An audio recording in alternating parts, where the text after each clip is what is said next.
More amazing interviews for you live here on Radio Row as Front Office Sports is covering Super Bowl 59. I'm Baker Machado alongside our editor-in-chief, Dan Roberts. And we're really excited to have probably one of the best athletes in the upcoming NFL draft with us here, Boise State running back Ashton Jeanty. Ashton, thank you so much for joining us, man. Welcome to the Super Bowl. Yeah, thanks for having me, man. I'm excited to be here. All right, so let's talk about, obviously, the big elephant in the room, the NFL draft. Big questions about, obviously, where you're going to go. Yeah. Who's going to draft you. Yeah. Do you think about that at all? Do you have a particular team in mind? I know you are from Dallas, and they are maybe looking for a running back.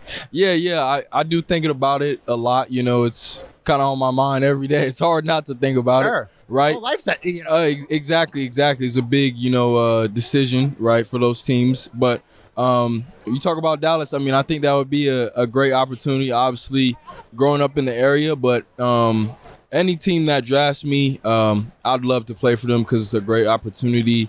And just to be on that level and playing the NFL is a blessing. When you look at the NFL right now, Saquon Barkley is really bringing attention back to the running back position. I mean, especially with his path in the NFL after being with the Giants. We're here at the Super Bowl. It's going to be a big moment for him, his first Super Bowl. What do you make of his career in the NFL right now? Yeah, I mean, it's been great.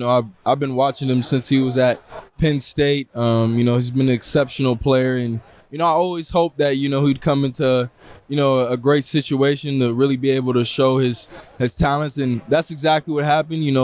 The Giants, they let him go, man. They lost a good one. So to see him do what he's doing and really put on for the running back position is great to see. Let's talk about Boise State for a moment. Obviously, you had an incredible career with the Broncos. Made it into the college football playoff, in all of that. But there was a lot of criticism about your seeding and whether or not Boise State should have been there, and especially given the fact that you guys didn't end up, winning the whole thing.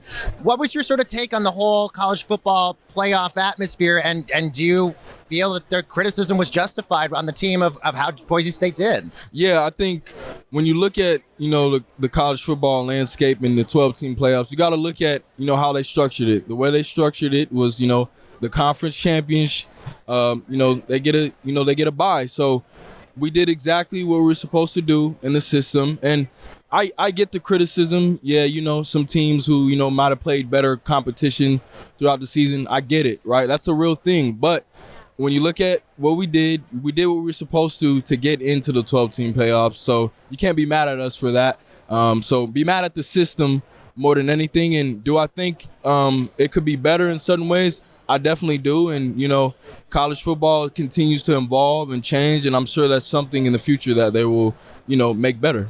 What would you say to guys considering playing at a non-powerhouse program like Boise State? I mean, great program, but, it's not Bama, it's not Georgia, it's not the obvious programs, and it worked out really well for you. Yeah, I think a lot of times, or really right now, it's all about the name of the school, how big is the school, will my story get out there wherever, what I'm saying? But it's all about you as a person, right? If you go to the right situation, that's the most important thing over anything. And, I went to the right situation, and with what I was given, I made the most of it. And, I helped, bring some light back on Boise State, and then, obviously the Group of 5 program. So I think it's not always about the name, but it's more about what you do as a player and a person. Well, on that note, I mean, just from the NIL budgets of the Power 5 versus the Group of 5, I mean, you have a team like Ohio State who wins the national championship, has a $20 million NIL budget, yet Boise State has a $2 million NIL budget. Is there a concern here for those Group of 5 schools that it's going to be the haves and the have-nots, and how do you sort of convince these players to go to these other schools when the budgets and the NIL money is just not there?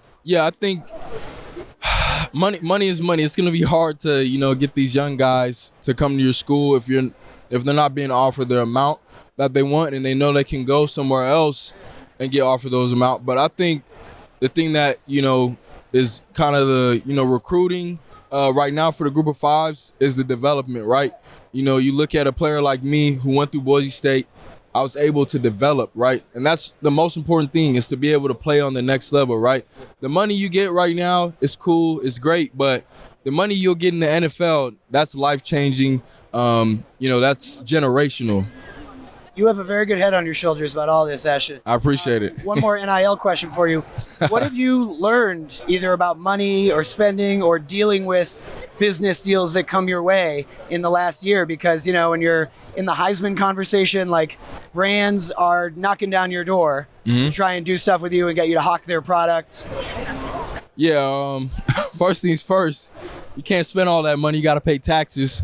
So definitely that, like managing my money, right? Because being that young, you know, I just turned 20, and to be able to start handling, you know, 6 figures as a young man, you know, that's a big deal, right? You know, never seen that many dollar signs in my bank account. But I think the biggest thing of all has helped me grow as a young man into who I am today.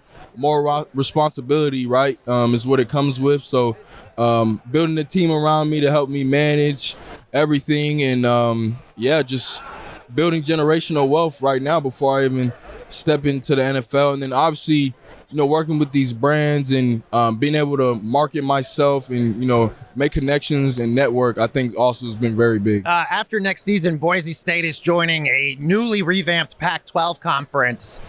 Thoughts on that? Is that a good move for Boise State? Should they have stayed in the Mountain West? And do you think that the Pac-12 redesigned is going to be a significant conference? Yeah, I think it'll be a significant conference. I think Boise State definitely could have switched conferences a long time ago. They've been dominating the Mountain West for a long time. So I think it's a good move, right? You switch to a new conference and kind of new landscape, but, you know, show that Boise State is a great program and, you know, kind of take over this new conference.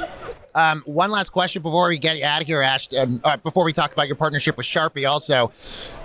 You were 28 yards shy. I don't want to, you know, dig into more. 28 yards shy of beating Barry Sanders' record. Have you accepted it, or does some part of you still just be like, I was so close? Yeah, I'm not going to lie. Like, after the game got over, I couldn't sleep that night. Like, I was sick, man. You know, I really wanted to submit myself in, you know, the record books forever. But, I mean, I was still able to do that. You know, looking back on it, you know, not too many people have rushed for 2,000 in college football alone. But to be number 2 behind Barry Sanders, I mean, that's a great accomplishment in itself. So I've been able to be content with that, you know. So I think it's still great. Very well said. Record book. Yes, exactly. He's still there. Doesn't matter. 28 yards or whatever. Let's talk about your partnership with Sharpie. We see you have it written all over you. Yeah. What I find to be so exciting, by the way, we're having you sign. This is our celeb wall. Photos of everybody we've interviewed. These are dope, man. Right? We want you to sign this with the Ashton Jeanty Sharpie pen. Tell us a little about your partnership with Sharpie. Yeah, so, you know, obviously being a part of the new rookie class, along with T-Mac, it's been special, you know, and, you know, partnering up with them, you know, because, you know, I want to make my mark, and, you know, all those pivotal points. You know, when I signed my first contract with the NFL, it's going to be with Sharpie. You know, my next brand deals, all types of things, Sharpie's going to be there.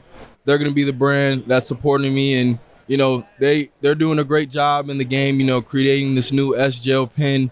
You know, it's taking over. Will you sign your photo? And while you do that, Dan, will you hand me the pen? I want to show our viewers. I want to show the signature looks. Yes, this over here. This is the Ashton Jeanty Let's sign the bottom. Sharpie. And let's get him signing this. This is so much more significant because of that.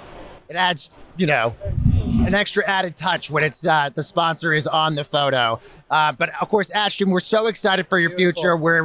I'm secretly hoping you fall to the Broncos at, you know, 19, but, you know, that's another story. Denver, huh? Yeah, Denver, of course. We need a running back also. But Ashton, congratulations on all your success, and we're really excited to see your future. Yeah, thank you so much. All right, we got more interviews with some of your favorite stars and athletes still to come here at Front Office Sports on Radio Row.